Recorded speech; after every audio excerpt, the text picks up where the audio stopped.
wabimenye rwose uri kuri Ngabirano TV show. Nta handi wakura amakuru yizewe.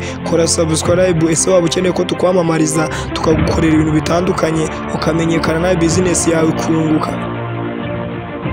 Duhamagare kuri 07298185 ubundi tugufasha.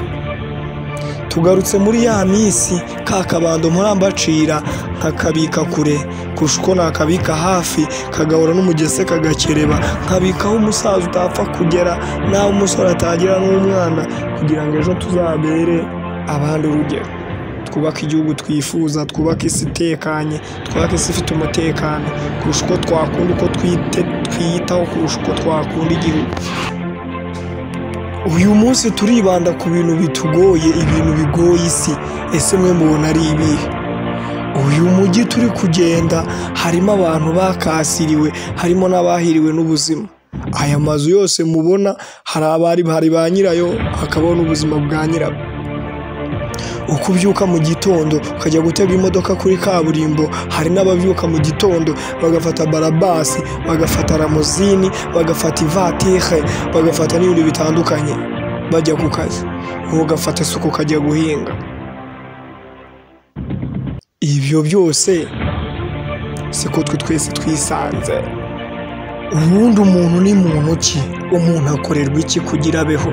Ubundi umuntu ukuntu aba abyumva muri we, aba yumva yabyuka mu gitondo agasanga amazi yashyushye, agasanga breakfast yabaye, agasanga afite ubwiherero mu nzu, afite tuwarete mu nzu, afite pisine ku irembo, afite ubwogero bwiza cyane, afite n'ibindi bitandukanye.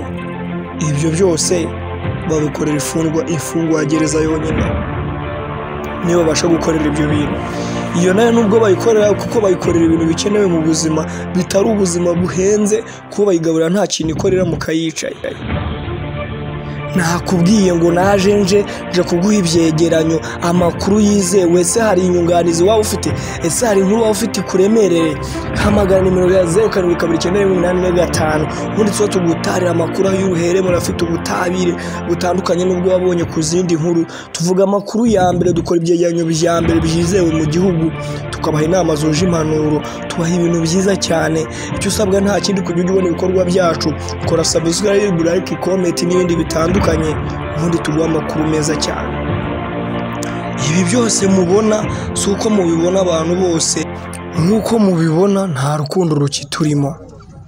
Umuntu wese uramuhamagara utaramubaza ibyo umubaza, agahita akeka ko ugiye kumubaza iby'amafaranga.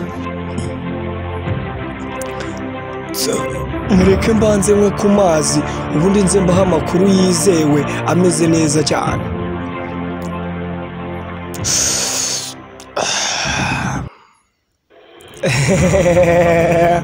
Reka tugaruke ku bantu b'iki gihe. Abantu mu bintu tubona hano, uzi ko ibintu byacitse, nta bantu bagisurana. Ibintu niba narabibonye nk'uko namwe mwabibonye, njye byarancanze mbura icyo mvuga, ndaruca ndarumira.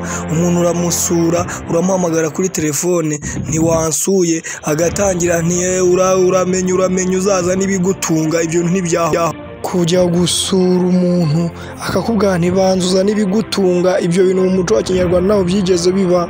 Gusa genda babaye, ibuka gukora subscribe kuri Ngabirano TV show ubundi tujye tubana mu makuru atandukanye.